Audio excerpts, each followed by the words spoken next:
Hello friends, मैं बोर्डेज sir आपका बोर्डेज career academy के यूट्यूब चैनल पर स्वागत करता हूं। दोस्तों 2023 में और एक बड़ा नोटिफिकेशन पब्लिश हुआ है और वो नोटिफिकेशन है जीआईसी का। तो दोस्तों इस जीआईसी में general insurance corporation of India, इस जीआईसी में assistant manager scale 1 officer scale 1 के रिक्रूटमेंट का ये नोटिफिकेशन दोस्तों है। 85 वैकेंसीज है और इसकी सारी डिटेल इस वीडियो में मैं आपको देने वाला हूँ। याद रखना दोस्तों, ये एक ऐसा रिक्रूटमेंट है कि जो सबसे ज़्यादा सैलरी देने वाली ये रिक्रूटमेंट दोस्तों ये आई हुई है। तो चलिए इसकी डिटेल हम देखते हैं कि ये जीआईसी का ये जो नोटिफिकेशन आया है इसमें क्या क्या पूरा डिटेल दिया हुआ है, कौन कौन दोस्तों इसको अप्लाई कर सकता है, ये भी हम यहाँ देखेंगे। देखिए यस, देखिए दोस्तों इसके इंपॉर्टेंट डेट्स को लेकर के हम स्टार्ट करेंगे। यहाँ आप देख रहे होंगे कि recruitment of scale 1 officers GIC,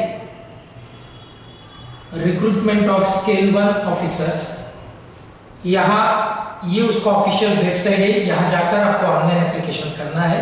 number of vacancies 85 है, उसमें कैटेगरी वाइज कितनी कितनी वैकेंसीज है वो सारी डिटेल मैं आपको आगे बताने वाला हूँ। अभी हम इंपॉर्टेंट डेट्स की तरफ चलते हैं कि क्या इसके इंपॉर्टेंट डेट्स हैं और कब तक ऑनलाइन एप्लीकेशन हम इसको कर सकते हैं। दोस्तों देखिए, रजिस्ट्रेशन जो है ऑनलाइन एप्लीकेशन का वो 23 दिसंबर 2023 से शुरू हो रहा है और इसका लास्ट डेट जो है वो 12 जनवरी 2024 है। याद रखना 23 दिसंबर से स्टार्ट होगा और 12 जनवरी 2024 तक आप इसको अप्लाई कर सकते हैं।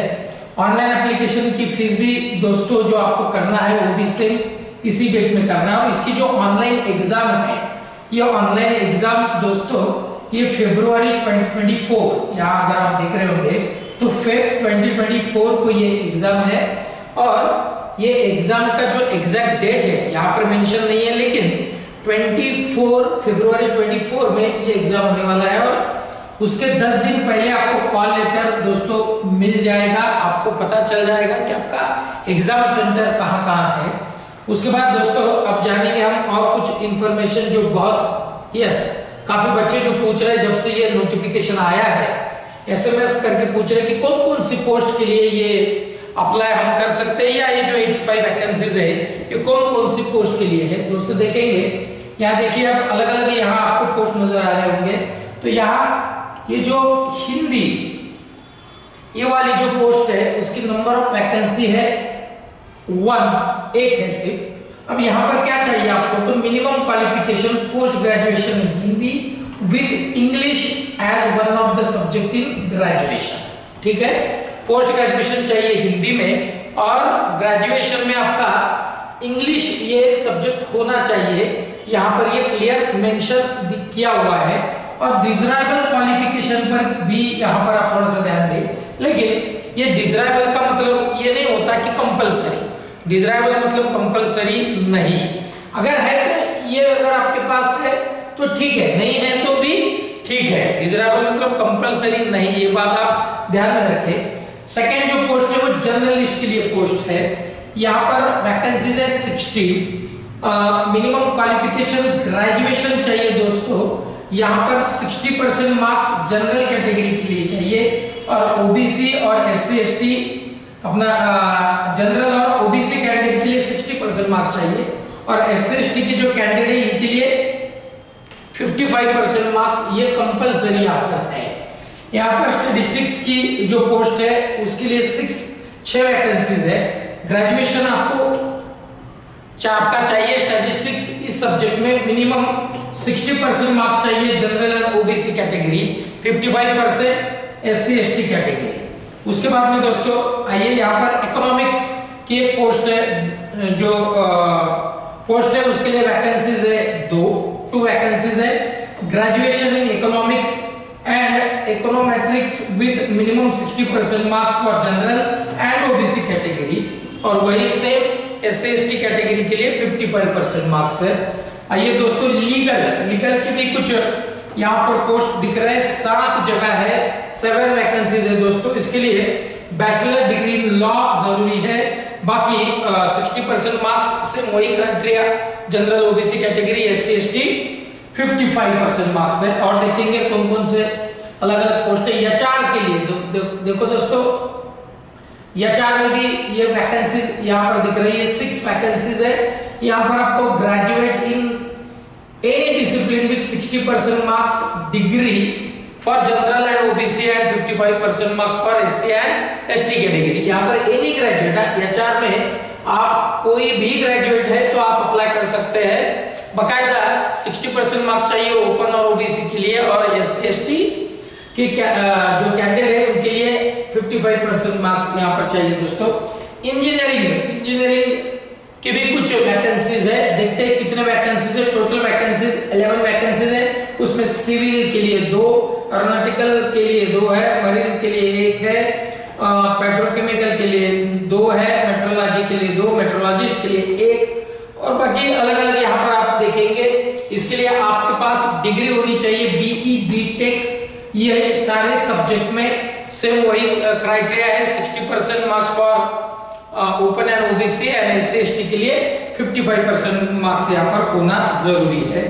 आगे देखेंगे आईटी के लिए दोस्तों। आईटी में भी यहाँ पर वैकेंसीज है दोस्तों, 9 वैकेंसीज है, 9 वैकेंसीज यहाँ पर आईटी के लिए है।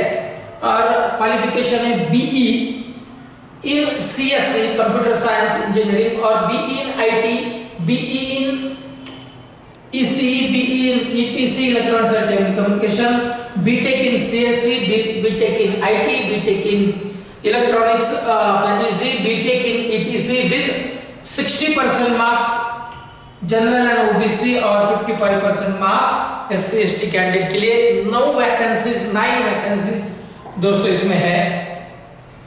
उसके बाद में देखिए यहाँ पर आप देखेंगे कि अलग अलग जो मेजर है, यस इंश्योरेंस, देखिए इंश्योरेंस में भी 17 वैकेंसीज है।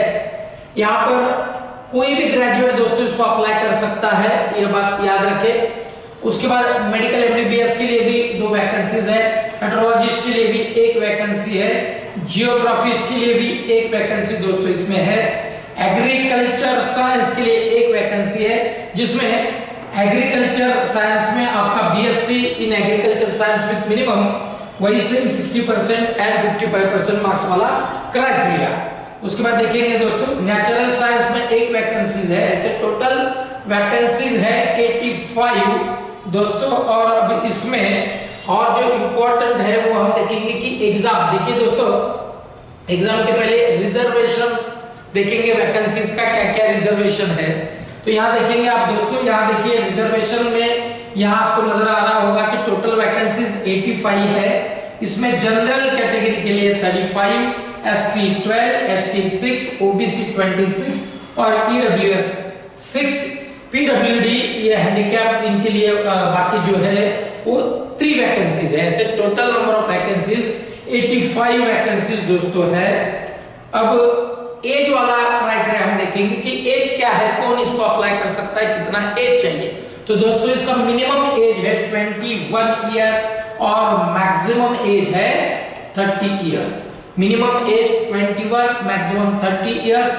यहाँ पर ये डेट ऑफ बर्थ जो है यहाँ पर दी हुई है कि candidate should have been born not earlier than 2 October 1993 and not later than 1 October 2002। ये बात यहाँ अच्छे से ध्यान में रखें। बाकी एज यूजुअल गवर्नमेंट का जो रिजर्वेशन का जो क्राइटेरिया है वो जो रिजर्वेशन नॉर्म्स है उस तरीके से 5 years for SC ST age relaxation है। उसके बाद ओबीसी 3 ईयर और बाकी सारे जो कैंडिडेट्स है उनका भी यहाँ पर एज रिलैक्सेशन आप देख सकते हैं। दोस्तों देखेंगे कि इसकी जो एग्जाम है वो एग्जाम किस तरीके से होने वाली, सैलरी ये बहुत मैटर करती है दोस्तों। यहाँ पर इसकी जो सैलरी है, ये सैलरी 85,000 रुपीज ये उसकी सैलरी है। प्लस अगर आप मुंबई में अगर आपकी पोस्टिंग होती है तो आपको एक्स्ट्रा 45,000 जो है अकोमोडेशन के लिए मिलने वाले हैं, ऐसे टोटल सैलरी आपकी बन जाती है 1,30,000। ये बात सबसे ज्यादा सैलरी देने वाली दोस्तों ये पोस्ट है। इसलिए जो भी बैंक एग्जाम का प्रिपरेशन या और सारे एग्जाम का जो प्रिपरेशन करते हैं, एसएससी, इंश्योरेंस, रेलवे के एग्जाम्स का, उन बच्चों के लिए, उन कैंडिडेट के लिए गोल्डन अपॉर्चुनिटी है जिसको बिल्कुल मिस करना नहीं चाहिए। एग्जामिनेशन सेंटर्स यहाँ पर दोस्तों दिए गए हैं, इसमें से कोई भी आप चूज कर सकते हैं। या देखिए आप अलग अलग एग्जामिनेशन सेंटर देख रहे होंगे, जैसे कि महाराष्ट्र में, यहाँ देखिए दोस्तों महाराष्ट्र में औरंगाबाद, मानी छत्रपति संभाजी नगर, उसके बाद मुंबई, नवी मुंबई, ठाणे, नासिक, पुणे यहाँ देखने को मिल रहा है दोस्तों। तो इस तरीके से अलग अलग स्टेट के यहाँ पर जो एग्जामिनेशन सेंटर है आप देख सकते हैं। अब इसकी जो एग्जाम है दोस्तों, ये सिंगल एग्जाम है, या कोई बैंक एग्जाम जैसे प्री मेंस के लिए आपको जाना नहीं है, सिंगल एग्जाम है और वो एग्जाम हम देखेंगे कैसे कैसे है। तो दोस्तों देखो, ये जो सिंगल एग्जाम होने वाली है ये for officers other than Hindi, यानी हिंदी इस पोस्ट के लिए जो अप्लाई कर रहे हैं उसको छोड़ करके जो बाकी के पोस्ट के लिए अप्लाई करने वाले हैं उनके लिए देखिए दोस्तों, पार्ट ए और पार्ट बी ऐसे दो हिस्सों में इसको बांटा गया है। और पार्ट ए में higher order reasoning ability and critical thinking का मतलब ये है कि जो रीजनिंग में जो डिफिकल्ट वाले जो क्वेश्चंस होते हैं, इस टाइप के जो क्वेश्चन है यहाँ पर पूछे जाएंगे, क्योंकि पोस्ट ये स्केल 1 की है, असिस्टेंट मैनेजर की ये पोस्ट है दोस्तों। यहाँ पर देखिए नंबर ऑफ क्वेश्चंस देखेंगे आप 40 है और मैक्सिमम मार्क्स 40 है। ये ऑब्जेक्टिव दोनों भी। पार्ट बी में देखिए टेस्ट ऑफ रीजनिंग, या देखिए आप यहाँ देख रहे होंगे कि हायर ऑर्डर रीजनिंग एबिलिटी और क्रिटिकल थिंकिंग ये वाला पार्ट, और अलग से टेस्ट ऑफ रीजनिंग, लेकिन यहाँ वेटेज आप देखेंगे इसमें 20 मार्क्स है, 20 क्वेश्चंस है। इंग्लिश है, देखो पार्ट बी में दो अलग अलग सेक्शन है। पार्ट बी में जो दो सेक्शन आप देख रहे होंगे, पहला वाला जो सेक्शन है वो test of reasoning 20 question 20 marks है। सेकंड वाला टेस्ट ऑफ इंग्लिश लैंग्वेज दोस्तों 25 नंबर ऑफ क्वेश्चन, अपना क्वेश्चन से और उतने ही मार्क्स दोस्तों इसमें है। आगे हम जाएंगे, यहाँ पार्ट्स बी में यहाँ जनरल अवेयरनेस भी दोस्तों है, यानी जो आईबीपीएस की या एसबीआई की या आरबीआई असिस्टेंट की जो हम प्रिपरेशन करते हैं उसमें जो पैटर्न होता है, उसका जो मतलब कि जो एग्जाम का जो क्राइटेरिया होता है वही यहाँ पर देखने को मिल रहा है। तो पार्ट बी में और एक थर्ड सेक्शन है test of general awareness, 20 number of questions है, 20 मार्क्स दोस्तों है। और चौथा वाला जो है test of numerical ability and computer literacy, जिसमें 15 मार्क्स और 15 क्वेश्चंस दोस्तों है। तो यहाँ आप देखेंगे कि सिंगल एग्जाम है, लेकिन पार्ट ए में एक अलग सब्जेक्ट दिया हुआ है। यहाँ पर आप देखेंगे पार्ट बी में भी 4 अलग अलग सेक्शन है, रीजनिंग, इंग्लिश, अवेयरनेस और न्यूमेरिकल एबिलिटी। उसके मार्क्स मैंने आपको ऑलरेडी बता दिए। अभी जो पार्ट सी है ये डिस्क्रिप्टिव है दोस्तों। ये डिस्क्रिप्टिव में यहाँ ऐसे प्रेसिज राइटिंग एंड कॉम्प्रेhension है, इसको अलग से मार्क्स है 33 क्वेश्चन होंगे, ये अलग अलग ऐसे प्रेसिज राइटिंग है कॉम्प्रेhension के। ऐसे टोटल नंबर ऑफ क्वेश्चंस होंगे 123 और मार्क्स होंगे 150। तो इसके लिए टाइम कितना होगा वो मैं आपको आगे यहाँ पर बताने वाला हूँ। तो ये पैटर्न दोस्तों है, और जो कैंडिडेट हिंदी इस पोस्ट के लिए जाने वाले हैं वो भी यहाँ पर दिया हुआ है। और ये सारा पीडीएफ की जो लिंक है ये कमेंट बॉक्स में दी हुई है, वहां से आप इस पीडीएफ को डाउनलोड कर सकते हैं दोस्तों। और कुछ डाउट है तो आप उसके बारे में भी पूछ सकते हैं। आइए अब देखते हैं कि यहाँ यहाँ देखिए दोस्तों ड्यूरेशन देखेंगे हम कि क्या ड्यूरेशन है। यहाँ देखिए ड्यूरेशन देखो दोस्तों यहाँ after the reporting time specified on the call letter for examination will not be permitted to the examination।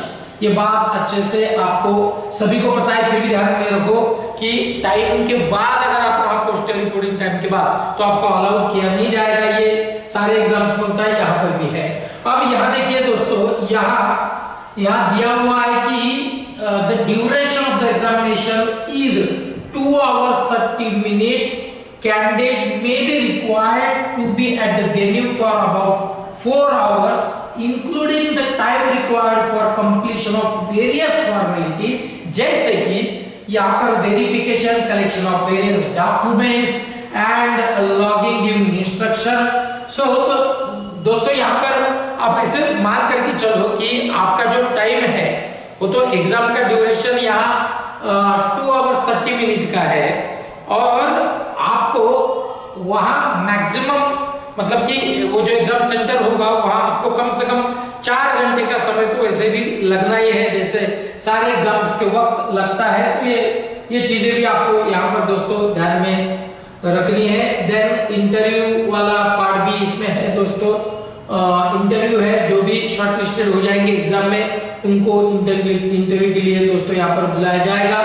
और उसके बाद में यहाँ डॉक्यूमेंट इंटरव्यू के लिए क्या क्या चाहिए वो भी यहाँ पर दिए हुए हैं, आप इसको अच्छे से पढ़ लेंगे और फिर ही आप इसको दोस्तों अप्लाई करेंगे। और जब भी आप इसको अप्लाई करेंगे दोस्तों, एक बात बिल्कुल ध्यान में रखना, कोई भी नोटिफिकेशन क्यों ना हो, अप्लाई करने से पहले सारे नोटिफिकेशन को अच्छे से पढ़ लेना। आप उसमें अगर एलिजिबल है तो ही इसको अप्लाई करना। और दोस्तों ये एक अच्छी अपॉर्चुनिटी यहाँ पर जीआईसी ने 2023 में यहाँ पर मतलब कि एक अच्छे ये कहेंगे हम अपॉर्चुनिटी दी है कि जहां इसको हम कैश कर सकते हैं। तो दोस्तों मुझे लगता है कि सारी इंफॉर्मेशन जो ऑनलाइन एप्लीकेशन करते समय और बाकी सारी चीजों की है वो मैंने आपको दे दी है। इसके अलावा अगर आपको दोस्तों कुछ इसमें डाउट है या आप कुछ पूछना है तो आप कमेंट बॉक्स में भी वो कमेंट कर सकते हैं। और दोस्तों ये वाला जो जीआईसी का नोटिफिकेशन आया है बिल्कुल इसको मिस मत करना। यहीं पर रुक जाता हूं। Thank you very much. Thank you.